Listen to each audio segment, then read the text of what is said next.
every time we flip a light switch, we are participating in a complex energy grid that has long relied on a tremendously harmful fuel. While coal once powered the Industrial Revolution, it now stands as a relic of the past. As college students entering a professional world increasingly defined by the industrial energy complex, understanding the decline of our primary power sources is essential for our economic, ecological, and even industrial success. Through extensive research into data from the U.S. Energy Information Administration and peer-reviewed medical journals, such as The Lancet, I have mapped the economic and biological costs that make coal-fired power an unsustainable choice for the 2026 grid. Coal-fired energy is no longer a viable primary electrical power source. Because it is economically unsustainable, it causes severe biological and environmental damage, and is being outpaced by cleaner, more cost-effective, renewable alternatives. First, we will examine how coal has become a financial burden that is increasingly outcompeted by natural gas and other more sustainable sources of electricity. Second, we will discuss the direct link between coal pollutants and severe respiratory and cardiovascular illnesses. Lastly, we will look at the irreversible ecological dead zones caused by coal mining and waste leakage.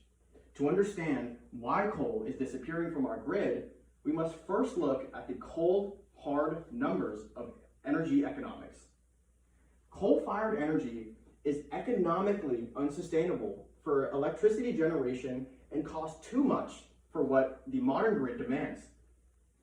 The market share of coal has collapsed as it loses its competitive edge to cheaper and more sustainable alternatives such as methane. According to the U.S. Energy Information Administration, or the EIA, coal share of U.S. electricity generation has fallen to just 15%, a staggering 64% decrease since its peak in 2008. This decline is driven by the fact that natural gas now accounts for 40% of energy production, while wind and solar have combined to surpass coal at 17% of the total energy grid max in the United States. However, other countries, such as China, are already taking advantage of more sustainable sources of energy, such as hydroelectric, which accounted for 13% of the electricity output in 2024. According to the International Energy Agency, maintaining existing coal infrastructure is often more expensive than building brand new renewable projects. Data from Lazard and the International Renewable Energy Agency shows that the levelized cost of energy for new solar and wind has dropped below the mere operating costs of many existing coal plants in the US. This means that the profit-loss ratio for coal is in a terminal downward spiral, making it a liability for utility companies and taxpayers alike. Beyond the financial losses, the true human cost of coal is measured in clinics and hospitals.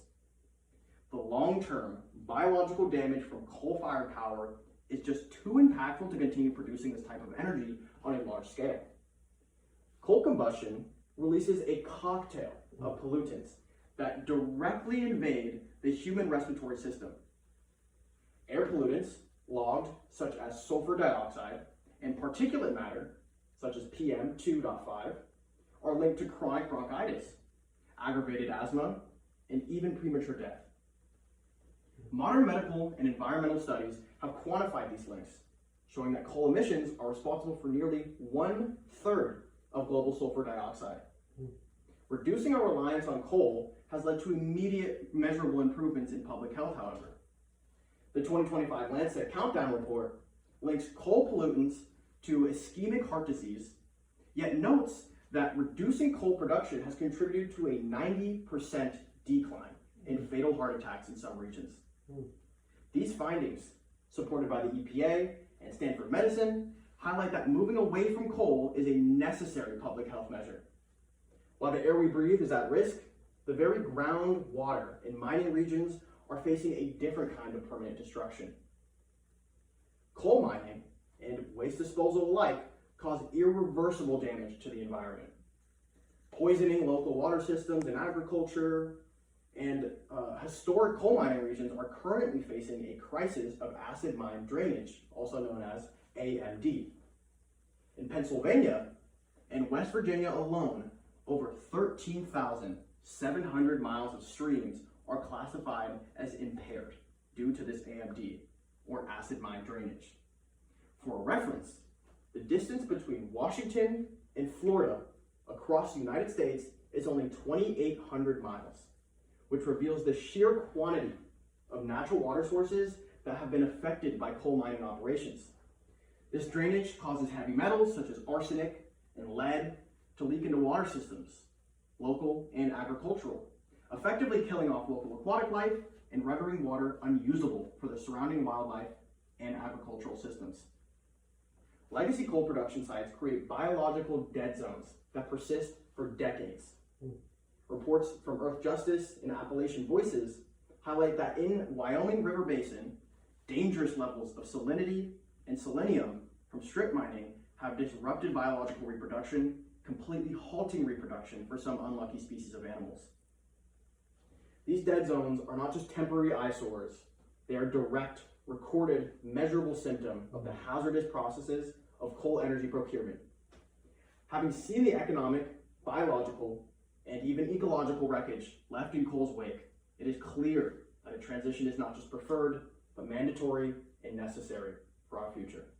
We have seen how coal is failing the economic test, now providing less than 1/5 of our national power, as it is outcompeted by cheaper and more sustainable alternatives, like mentioned as methane.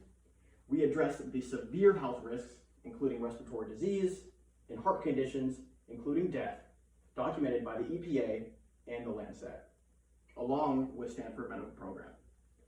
Finally, we explored the 13,700 miles of impaired streams and toxic dead zones that prove coal's environmental damage is often irreversible. The evidence is clear. Coal-based energy is an economically bankrupt and biologically hazardous system that we must replace with cost-effective renewable infrastructure that's already available to us in 2026. As we look toward a future powered by the wind and the sun, we must remember that while coal once lit our past, we cannot allow it to dim our future.